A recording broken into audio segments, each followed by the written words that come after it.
Orbital debris aka space junk is one of the greatest problems facing space agencies today.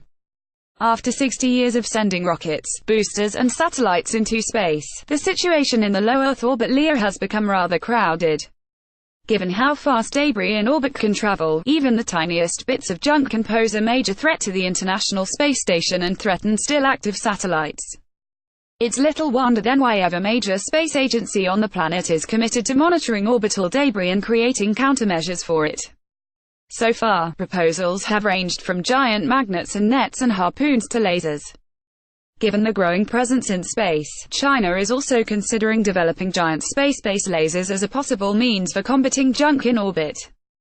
One such proposal was made as part of a study titled Impacts of Orbital Elements of Space-Based Laser Station on Small-Scale Space Debris Removal, which recently appeared in the scientific journal Optic. The study was led by Quan Wen, a researcher from the Information and Navigation College at China's Air Force Engineering University, with the help of the Institute of China Electronic Equipment System Engineering Company.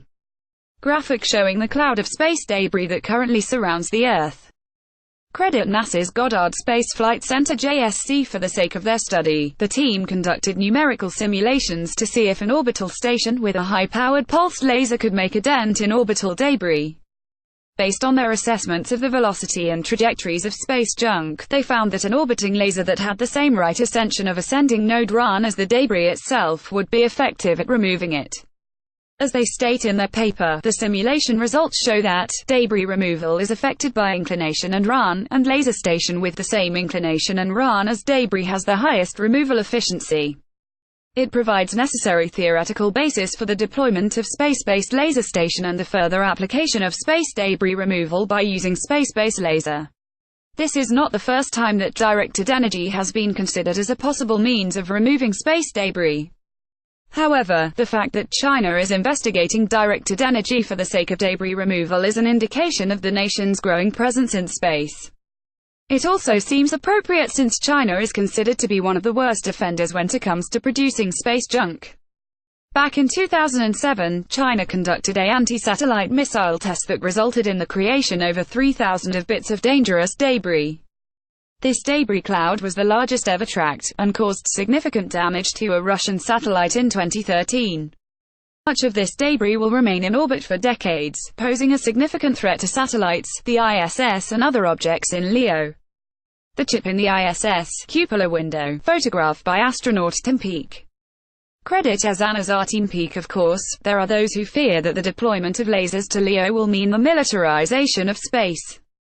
In accordance with the 1966 Outer Space Treaty, which was designed to ensure that the space exploration did not become the latest front in the Cold War, all signatories agreed to not place nuclear weapons or other weapons of mass destruction in orbit or on celestial bodies or station them in outer space in any other manner. In the 1980s, China was added to the treaty and is therefore bound to its provisions. But back in March of 2017, U.S. General John Hyten indicated in an interview with CNN that China's attempts to develop space-based laser arrays constitutes a possible breach of this treaty. They've been building weapons, testing weapons, building weapons to operate from the Earth in space, jamming weapons, laser weapons, and they have not kept it secret.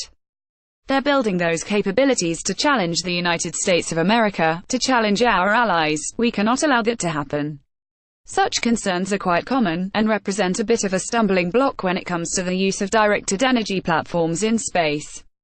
While orbital lasers would be immune to atmospheric interference, thus making them much more effective at removing space debris, they would also lead to fears that these lasers could be turned towards enemy satellites or stations in the event of war.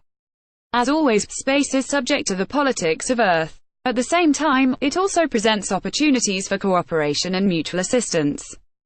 And since space debris represents a common problem and threatens any and all plans for the exploration of space and the colonization of LEO, cooperative efforts to address it are not only desirable but necessary. Further reading: Newsweek, Optic China, featured, ISS, lasers, LEO, orbital debris, satellites, space junk.